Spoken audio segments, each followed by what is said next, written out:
Hey guys, so welcome back to my channel. I wanted to talk about something very relevant to us. Instead of just giving a review of one credit card versus another, what I would be doing through this video is explaining how you can actually maximize the returns on your spending in overseas travel. A lot of us travel out of the country. I hope all of you do, probably for a honeymoon, probably for a vacation with the wife or with your friends, with your family, or for business. And it's important to know how you can save money but when you're traveling overseas, because what happens is that whichever mode of payment you use, whether you use cash, whether you use a debit card or a credit card or even a forex card for that matter, you end up losing what is called foreign currency markup fee. And this can be as low as 0% for some cards, can go up to 3.5% for other cards. So how do you find a balance? And most importantly, most of us don't realize that the cost of currency conversion of that 3% is negligible when compared to the damage that can happen when you do not know how to manage your finances when traveling overseas. This year I have traveled to I think 5 countries and I've spent close to 40 days outside the country. So I think I'm eligible at this juncture to give advice. I've been to Europe this year, I've been to the US, I've been to Sri Lanka, and of course I've been in India. So in all these places, managing my finances was of utmost importance. In my wallet, what do I normally carry is an American Express card, now I have 3 of them actually. I carry a Diners, the HDFC Diners Black. I carry a Regalia First, which is again from HDFC Bank. I have some other cards, but I'd rather not carry them. They give me nothing, no yield on them. And I also have a forex card when I'm traveling out of the country. Now, which one should you use? And for what should you use each? See, trust me, though all said and done, nothing beats cash. So you must carry a few dollars. A handy amount of dollars is needed. There is no doubt in it. Even if you are not, for example, going to a country where dollar is accepted directly, carrying your dollars from India is a safer bet than converting rupees to get your dollars, right? So first thing first, carry some dollars. Next, what do you do? Forex cards are great for one simple reason, that you do not get charged. The foreign currency markup fee does not happen when you are, for example, swiping your card. But when you withdraw in cash, you again have an ATM withdrawal fee. So again, that defeats some of the purpose. For example, if you have cash transactions to do in Italy or in Georgia or in Kenya, wherever you go, you will end up paying again $3, $4, $5 every time you withdraw cash. So when you are going to be charged that, you'd rather just carry cash. So forex cards are nice, but have their limits. Again, you have to load it when you are in India. Outside of India, getting an OTP and loading your card is a slightly pain in the ass. No doubts in that. So that is good. I do carry a forex card always. And HDFC keeps coming up with these 10x reward point offers every now and then on loading your forex card. So that gives me a little incentive to, load your forex card and keep it handy. Debit cards are good, not denying it. The reason I would carry a debit card is if I'm not carrying cash with me, I would just go to a ATM and take, say if I'm withdrawing $1,000 or it's equivalent in a local currency. If I'm losing 3% or 4% for the ATM withdrawal fee, that doesn't hurt so much, because that is what you'll be losing anyway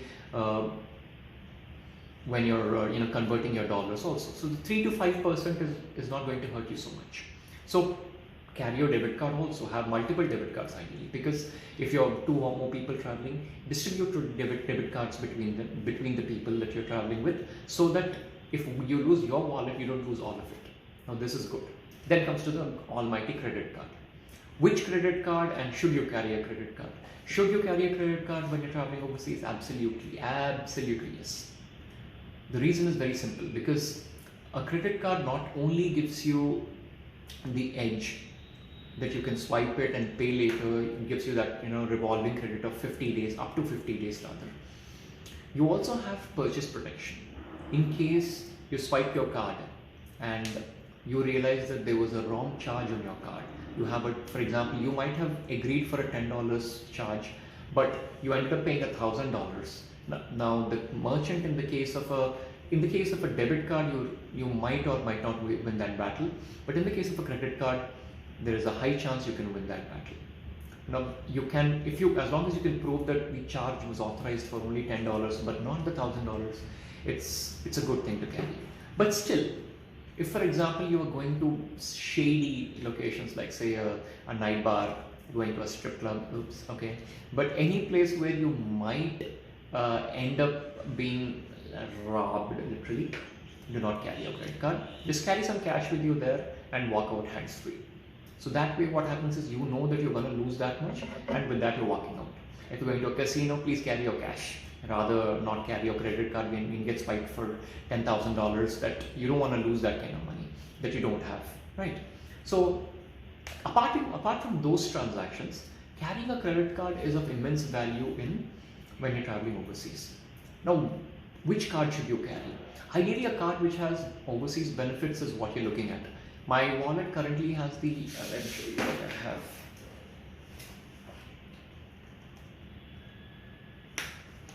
It's taking a little long for me to get this out, but yeah, the Platinum Charge Card by American Express.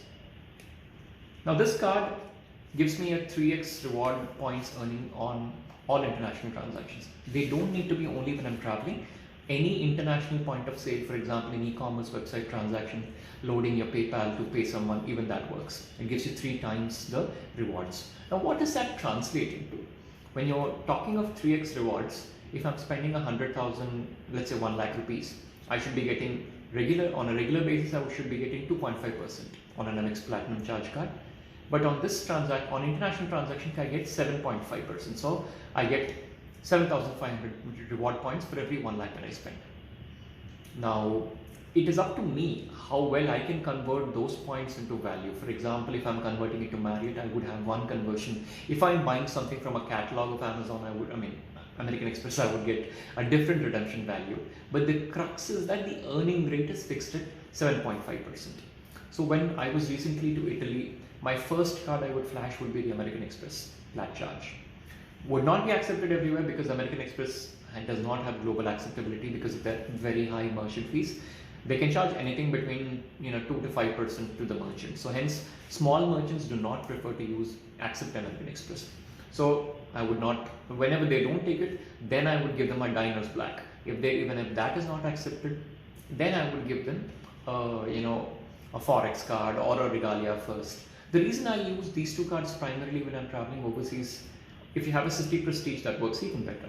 So City Prestige, American Express Platinum Charge Card, HDFC Diners Black, and I could add HDFC Infinia. There are a few more cards that have low, high reward rate and low Forex charges, but these 4 cards are something that I'm aware of. So for all of these cards, the return on spending overseas is higher than the Forex fees. So effectively what that means is every single rupee that you're spending, you're actually saving money, you're rather earning it back in points. So whenever you're going overseas, what I would do, if you have a large trip plan, you're going to Europe, you're going to the US, have a large vacation plan, apply for a City Prestige or get a American Express Platinum Charge Card. Use these cards and you should be earning a good chunk of points. For example, in my Italy trip that I was to recently, I think I earned about 25,000 miles extra just through using this card. Now I earned a lot of points on other cards also because Amex is not accepted everywhere, but only on the transactions that American Express was accepted, I earned 25,000 points. So I don't see a reason why you should not carry a credit card. But given that, I still would not give it out when I'm going to a late night pub or having a hookah bar or some place like that. I'd rather pay in cash, because the thing with the credit card is that you were physically there, you signed or you swiped, you entered the PIN, and then if you go back and say, hey dude, I didn't do that charge, those people will have CCTV camera footage of you present in that bar, and it really does not serve your purpose. But apart from that, I would say when you're overseas, the best way to earn rewards is through your credit card, and not just earning. The important thing is that you have purchase protection. So in case the buyer, a legitimate buyer, he ends up charging you more, there's a double charge or anything like that, cash is something that you can be skinned alive. I'll give you this interesting example. While I was in Italy, I did not realize, we ran out of euros and I had some dollars with me, so I just walked into a conversion store, gave them $300, and according to my calculation, I should have received some $250 to $260. That woman just handed me $200, and that's it. She just shut her mouth and gave me a receipt. I was shocked because the commission in that particular place, I was a fool, absolutely I was a fool, was 20%. The cost of converting your cash from one currency to the other is 20%. At 20%, you can as well go to an ATM. You can even withdraw on your credit card and you'll still have lesser charges to pay than converting your cash at 20%. So never do this, my friends. Never ever convert cash unless it's a real contingency overseas. So you carry your dollars, otherwise withdraw cash right over there. Wherever you are, go to an ATM and withdraw a chunk of money and you will not be charged more than 3 to 5%. Otherwise, try as much as possible to swipe your card, because that way you earn something back. You have a proof of your transactions. You know what you're spending. If you, for example, went with the intention to spend, say, 2 lakh rupees and you come back with a budget, spending 5 lakh rupees, you know where you spent your money. You can manage your finances better if they are on a credit card or at least a debit card, right? And the rewards are great. So keeping all these in mind, my priority of spending when I'm traveling overseas, credit card would be like right up there. Cash would be somewhere here.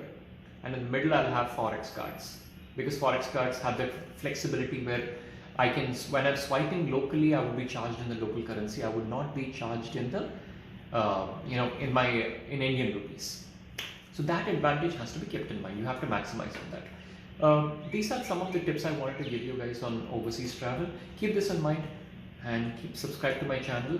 Share this with your friends. If there's any other content that you'd like to see or hear about, let me know. I'll be happy to make a video about that. So long for now.